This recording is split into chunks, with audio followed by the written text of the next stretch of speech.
child said, "What is the grass?" fetching it to me with full hands. How could I answer the child?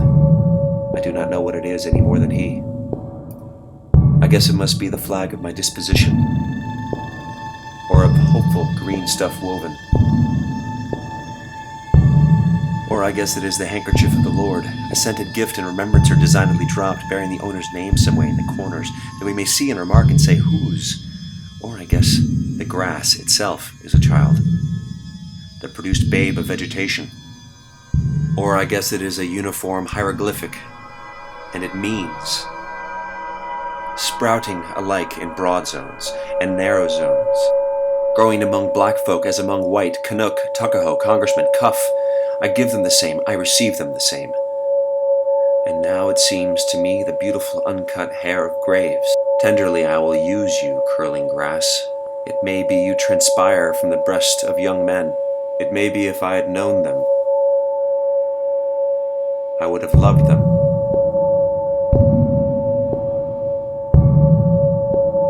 It may be you are from old people, or from offspring taken soon out of their mother's laps. And here you are, the mother's laps.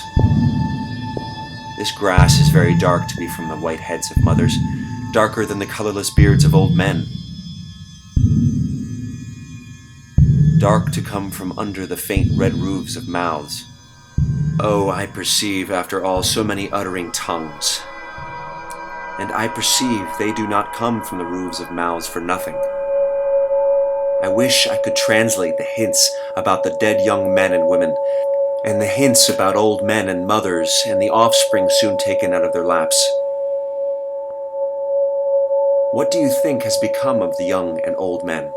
And what do you think has become of the women and children? They are alive and well somewhere. The smallest sprout shows there is really no death, and if ever there was it led forward to life, and does not wait at the end to arrest it, and cease the moment life appeared. All goes onward and outward. Nothing collapses. And to die is different from what anyone supposed, and luckier.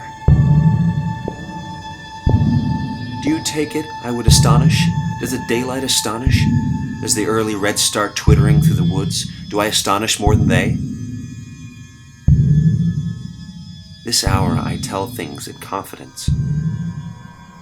I might not tell everybody, but I will tell you. I am the poet of the body, and I am the poet of the soul. The pleasures of heaven are with me, and the pains of hell are with me. The first I graft and increase upon myself. The latter I translate into a new tongue. I am the poet of the woman, the same as the man.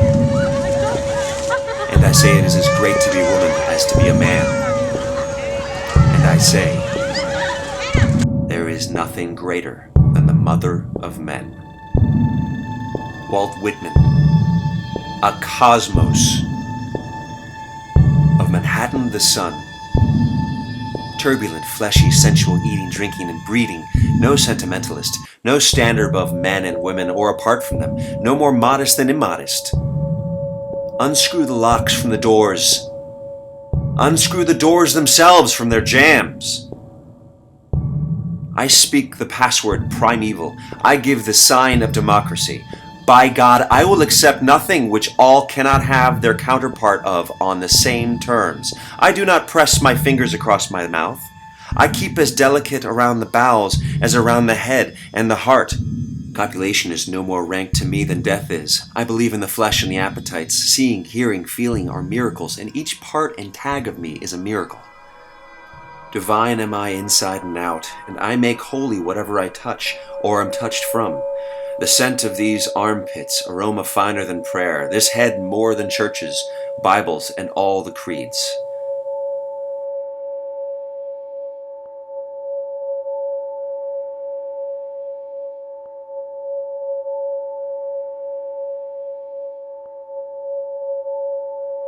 Who learns my lesson complete?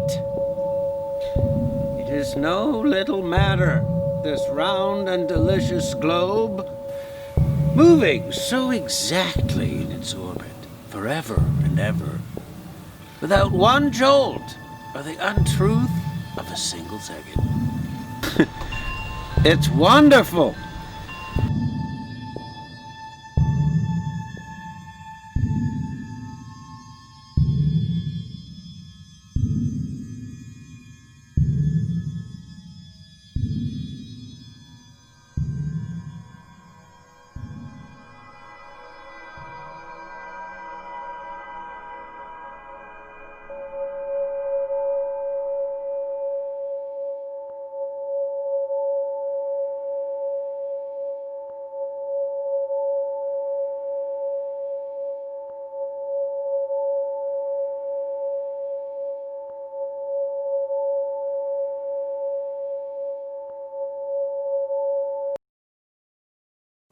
My name is Chris Zeich. I directed this reel and want to thank you for your interest in Walt Whitman, America's Good Gray Poet. For the next couple of minutes, I will explain how the nickname Good Gray Poet came into being and the significance of this nickname and the legacy of Walt Whitman. First, the film was set in the final 3.5 years of Whitman's life, from September 1888 to March 26 of 1892, the time of his death, nearly 2 months short of his 73rd birthday. The film is set in the Mickle Street, Camden, New Jersey residence, the only home Whitman owned in his life, and today stands as a national treasure and museum. This is where family friend Horace Traubel spent many evenings over the years passing time with the aging poet, who was an invalid due to a paralytic stroke in 1873. However, he continued to compose poems and prose until the year of his passing. Over the course of 4 years, from March 1888 to March 1892, Traubel diligently transcribed conversations and observances in 9 volumes containing 5,000 pages. It is from these conversations most of the dialogue in this film was created, providing first-hand accounts from Whitman himself about his extraordinary life and times. Whitman is credited with creating free verse, a truly American poetic art form as important, if not more so, than blues and jazz, as a quintessential American creation. With the publication of the first edition of his lifelong collection of poems entitled Leaves of Grass in 1855, and then second and third editions in 1856 and 1860, Whitman caused a good deal of controversy, not only for the lack of rhyme and meter in the form of his barbaric poetry, but also with what was considered scandalous sexuality and the simple realism of the content, specifically the series of poems in the Children of Adam chapter dealing explicitly with heterosexual relations and functions of the male and female anatomy. Whitman is well known for his Civil War duties as hospital attendant and wound dresser, where he established a reputation for displaying great sympathy and consoling wounded soldiers from both sides of the conflict in Washington, D.C. He initially arrived in the capital in 1862 when his brother George Washington Whitman, a Union officer, was wounded in battle. Though George's wound was superficial, Whitman stayed on for some time, leaving, then returning again to the capital, where by the war's end he worked a desk job in the Department of the Interior. In 1865, he was publishing a collection of poems tracing his attitude toward his wartime experiences called Drum Taps, when President Lincoln was assassinated. Whitman delayed publication of Drum Taps as to include 2 poems dedicated to Lincoln. The first of these poems, O Captain, My Captain, went on to become his most commercially successful poem, while the second poem, When Lilacs Last and the Dooryard Bloomed, is considered to be his masterpiece work of the 1860s. It was then, when Whitman was preparing the 4th edition of Leaves of Grass from his Department of Interior desk, that the new Secretary of Interior had taken the book and, upon reading the sexually charged content, promptly fired him. This firing was not the first time Whitman had been discharged from a job, but it was the first time resulting from the sexual content of his poetry. A journalist for many years, many in the press were outraged and supported the poet.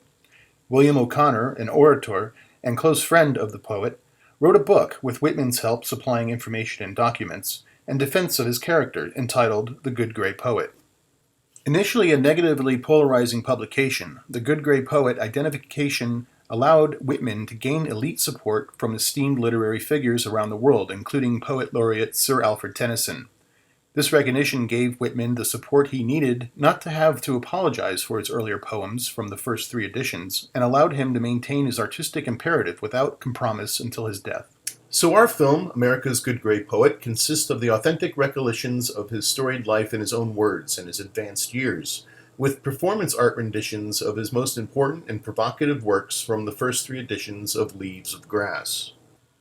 The film will include music, opera, dance, and recitals of these works from a chorus of actors, including the iconic I character from his epic poem Song of Myself, from which this sizzle reel was created. If you would like to see more information about this project or how you can participate in the crowdfunding effort to finance the film, please visit IndieGoGo.com to donate and IndependentFilms.com for information.